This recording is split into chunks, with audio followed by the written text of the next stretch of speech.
कि राजस्थान में चूरू की धरती पर सुजानगढ़ जाना है, तो मैं मन ही मन खुश हो रहा था कि उस धरती को नमन करने का अवसर मिलेगा जिस धरती से वीर जवानों ने देश की सेवा की है, देश के बॉर्डर पर जाकर देश को बचाने का काम किया है, हम सबको और देश को आगे बढ़ाने का काम किया।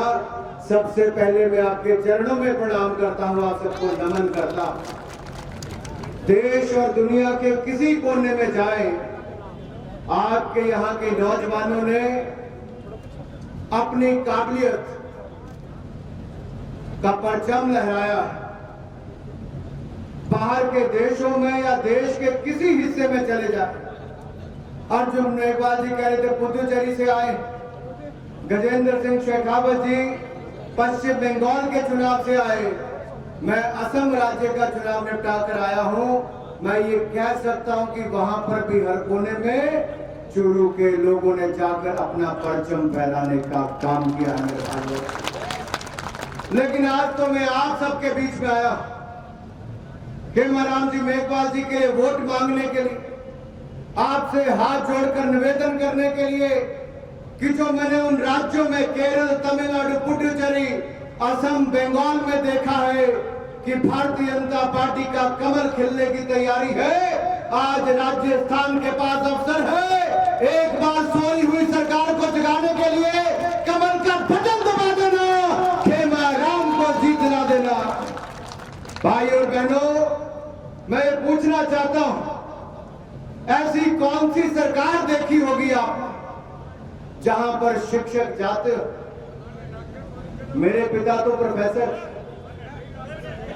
अध्यापक का मान सम्मान, अध्यापकों का मान सम्मान, हर मां जब अपने बच्चे को स्कूल पर छोड़ने जाती है, वो अपने से ज्यादा विश्वास उस अध्यापक पर करती है कि मेरे से ज्यादा ध्यान वो अध्यापक रखेगा, उसके बाद छोड़कर आती है। लेकिन गोविंद सिंह डोटासरा के पास अगर इस प्रदेश के अध्यापक जाते हैं तो वो कहते हैं नाथी का बाड़ा नहीं है। क्या कहते हैं? नाथी का बाड़ा नहीं है। अरे आप अध्यापक की सुनना सुनो, हमारी सरकार आने तो पूरा मान सम्मान देगी, तो भारतीय जनता पार्टी की सरकार देगी मेरे भाई और बहनों। ये समय आया है आपके पास उपचुनाव के माध्यम से राजस्थान और देश में एक संदेश देने का कि राजस्थान जिसको दुनिया भर में जाना जाता है संस्कृति और शिष्टाचार के लिए, इस कांग्रेस ने बना दिया है राजस्थान को अत्याचार और भ्रष्टाचार का अड्डा बना दिया है इन लोगों ने। कहां संस्कृति शिष्टाचार, कहां अत्याचार भ्रष्टाचार। बलात्कार के इतने मामले हो, अपराधियों को पकड़ना तो दूर की बात, जेलों में बंद अपराधी भी छूट जाते तो अशोक गहलोत की नाक के नीचे छूट कर चले जाते, उनके अपने जिले में हो जाता। भाई और बहनों, ये शर्मसार करने वाली घटनाएं, जो सड़क निकलती है उसकी मांग को सीआरएफ में कनुता से लालगढ़ की सड़क की बात हो, इन्होंने पुरजोर मांग रखी, उसको स्वीकार भी किया गया और प्रधानमंत्री ग्रामीण सड़क योजना में भी 70 किलोमीटर से ज्यादा लंबी सड़कें भी मंजूर कर दी गई। यही नहीं, देश का एक सबसे उत्तम क्वालिटी का जो ओलंपिक स्टैंडर्ड का एथलेटिक ट्रैक भी बन रहा है, वो लगभग 8 करोड़ रुपए की लागत से वर्ल्ड क्लास यहीं पर बन रहा है। 2 नेशनल हाईवे भी दे दिए गए। यही नहीं, इसके अलावा अगर किसानों को सबसे ज्यादा मुआवजा प्रधानमंत्री फसल बीमा योजना में कहीं पर मिला तो 1150 करोड़ रुपया यहां पर मिला है मेरे भाइयों। हम लगातार प्रयास कर रहे हैं। बदलाव उपचुनाव के माध्यम से भी आता है और उपचुनाव में आपने मन बना लिया है। पूरे देश का किसान नरेंद्र मोदी जी भारतीय जनता पार्टी का अभिनंदन करता है, स्वागत करता है। आज पूरे देश का किसान ये कहता है, अगर किसान की आय को कोई दुगना कर सकता है तो केवल भारतीय जनता पार्टी कर सकती है। नरेंद्र मोदी मोदी जी की सरकार कर सकती है मेरे भाई और बहनों। भाई और बहनों, यही नहीं, मैं एक काम आपको और कहना चाहता हूं। आज कांग्रेस की हताशा ये दिखा रही है कि कांग्रेस जब चुनाव हार रही है तब इस तरह के काम करती है। वहां ममता बनर्जी अपने पांव पर पट्टी बांध लेती है, सुरक्षा बलों का घेराव करवाती है, गोली चलाने पर मजबूर करवाती है। यहाँ अशोक गहलोत की सरकार हुड़दंग मचाने का काम करती है। ये दिखाता है कि ये लोग हारने वाले हैं, उपचुनाव में हारने वाले हैं, इसीलिए इस तरह से उकसाने का काम करते हैं। लेकिन सुजानगढ़ की जनता वालों से मैं कहना चाहता हूं, सुजानगढ़ की जनता को ये कहना होगा कि अशोक गहलोत जी, आपने कहा था आप बेरोजगारी भत्ता दोगे। मैं आपसे पूछता हूं, क्या सुजानगढ़ में बेरोजगारी भत्ता मिला? क्या आपको बेरोजगारी भत्ता मिला? क्या रोजगार मिला? क्या सरकारी नौकरी मिली? बिजली पानी के बेतहाशा दाम बढ़ा दिए जाते हैं। अगर आपने इनको जवाब नहीं दिया तो अगले 2.5 साल में पिछले 2.5 साल से दुगने बिजली और पानी के दाम ये कांग्रेस की गहलोत सरकार कर देगी मेरे भाई और बहनों। क्या बिजली के दाम बढ़ाना चाहते हो? क्या पानी के दाम बढ़ाना चाहते हो? अगर नहीं बढ़ाना चाहते हो तो इस सरकार को जगाना होगा, इनकी विकेट को गिराना होगा। और विकेट तब गिरती है जब उपचुनाव हारेंगे। खेमाराम जी मेघवाल को रिकॉर्ड मतों से जिताओ और सोई हुई सरकार को जगाओ, सोई हुई सरकार को जगाओ। समय भी नरेंद्र मोदी जी की सरकार ने अन्न और धन की कोई कमी नहीं आने दी। दुनिया में एक देश है भारत जिसने 80 करोड़ लोगों को मुफ्त में किया, तो नरेंद्र मोदी की सरकार ने किया कि नहीं किया? जो राशन मिलता था उसके अलावा भी दिया। 20 करोड़ बहनों को जिनका जनधन खाता मोदी सरकार में खुला, उनको 1500 रुपया एक बहन को, 31,000 करोड़ रुपया बहनों को मदद नकद की तो नरेंद्र मोदी की सरकार ने। 3 महीने रसोई गैस का सिलेंडर मुफ्त में भरवा कर दिया। आपको यही नहीं, सरकारी नौकरी बनी रहे, उसके अलावा गैर सरकारी नौकरी में भी कोई निकाले ना। 7,000 करोड़ रुपया मोदी सरकार ने कर्मचारी भविष्य निधि में भरने के लिए लक्ष्य दिया। हमने पैसे की कमी कहीं नहीं आने दी।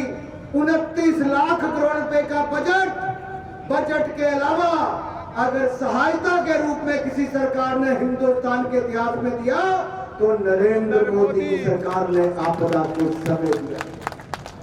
मेरी बहनों और भाइयों, याद करो, पिछले साल मार्च के महीने में जब लॉकडाउन लगा, उससे पहले ना मास्क पहनते थे, ना हाथ सैनिटाइजर से साफ करते थे, ना 2 गज की दूरी होती थी, भारत में पीपी किट भी नहीं बनती थी। लेकिन नरेंद्र मोदी जी ने कहा कि भारत की क्षमता बढ़ी, भारत की ताकत को पहचानिए, आपदा में अवसर ढूंढिए और आत्मनिर्भर भारत बनाइए। 3 महीने के अंदर हिंदुस्तान की जनता ने 5 लाख पीपी किट एक दिन में बनानी शुरू कर दी और दुनिया भर के देशों के साथ साथ भारत को देनी भी शुरू कर दी। ये है भारत की ताकत, ये है भारत की ताकत। लेकिन ताकत पहचानने वाला नरेंद्र मोदी, यहाँ की जनता की ताकत बढ़ाने वाले नरेंद्र मोदी जी, आपदा में अवसर में बदलने वाले मोदी जी है। और यही नहीं, कांग्रेस की सरकार होती तो इटली और अमेरिका के आगे हाथ मिलाकर सोनिया गांधी कहती वैक्सीन दे दो, वैक्सीन दे दो। आज दुनिया के देश कहते हैं मोदी जी वैक्सीन दे दो, वैक्सीन दे दो। ये नरेंद्र मोदी है जिसको राजस्थान की जनता ने सारी की सारी सीटें जिताकर एक बार फिर देश का प्रधानमंत्री बनाया है। आप उपचुनाव में अवसर ढूंढिए, उपचुनाव से एक ऐसा संदेश दीजिए कि राजस्थान के कोने कोने में जाए कि यहाँ के जो खिलजी और गोरी हैं, जो हमारे दिए हुए पैसे को ठीक खर्च नहीं करते, ये खिलजी गोरी के माध्यम से पैसा खर्च नहीं होने देंगे। राहुल जी वहां पर है, खेमाराम जी को यहाँ बना दो। मैं आपको विश्वास दिलाता हूँ नरेंद्र मोदी जी ने मुझे दिल्ली के खजाने की चाबी दी है, सुजानगढ़ के खजाने की चाबी मैं खेमा राम जी के पास देकर जाता हूं। हम पैसों का अभाव नहीं आने देंगे, हम पैसों की कमी नहीं आने देंगे। सतीश पुनिया जी भाई साहब हमारे अध्यक्ष बैठे हैं। राठौर साहब को मैं अपना बड़ा भाई और एक दिग्गज नेता मानता। भाई और बहनों, मैं विश्वास दिलाता हूं राम सिंह जी और राठौर जी, आपकी जोड़ी ने वर्षों तक यहां पर काम किया है। हमारे सांसद जी यहां पर बैठे हैं। मैं एक बात का विश्वास दिलाकर जा रहा हूं। मुझे राहुल जी आए कान में कहने लगे, भाई साहब चूरू बड़ा गर्म जगह है, बड़ी गर्मी है, पगड़ी पहनी है, जैकेट पहनी है। मैं कहना चाहता हूं राहुल जी, इस चूरू की धरती से जब देश के बॉर्डर पर या देश के किसी कोने में हमारा यहाँ का जवान देश की सेवा कर रहा होता है, रक्षा कर रहा होता है, तो कांग्रेस ने तो उसको बुलेट प्रूफ जैकेट नहीं दी। 10 साल सरकार रही, आपने मोदी सरकार बनाई, हमने 2 लाख बुलेट प्रूफ जैकेट देश के सैनिकों को दे दी। मेरे भाई और बहन, कांग्रेस ने तो हथियार नहीं खरीदे, हमने हिंदुस्तान में हथियार बनाने की ताकत खड़ी कर दी है। 36 राफेल विमान खरीद लिए, सैकड़ों फाइटर जेट खरीद लिए, पाकिस्तान को घर में घुसकर मारा, चीन को भी भगाने का काम हमारी सेना ने, नरेंद्र मोदी ने करने का काम किया है। मेरे भाई और बहन, ये ताकत है चूरू के नौजवान की, ये ताकत है चूरू के सांसद की, ये ताकत है चूरू के वीर जवानों की। मैं सुजानगढ़ वालों से कहना चाहता हूं, राजस्थान की भूमि से एक संदेश पूरे देश पे दे दीजिए कि ये वादे करके मुकरने वाली कांग्रेस को जमीन से उखाड़ फेंकेंगे, चुनाव में जमीन से उखाड़ फेंकेंगे। बदल दो, ताज बदल दो, तख्त बदल दो, ताज बदल दो, तख्त बदल दो, ताज बदल दो, तख्त बदल दो, ताज बदल दो, तख्त बदल दो,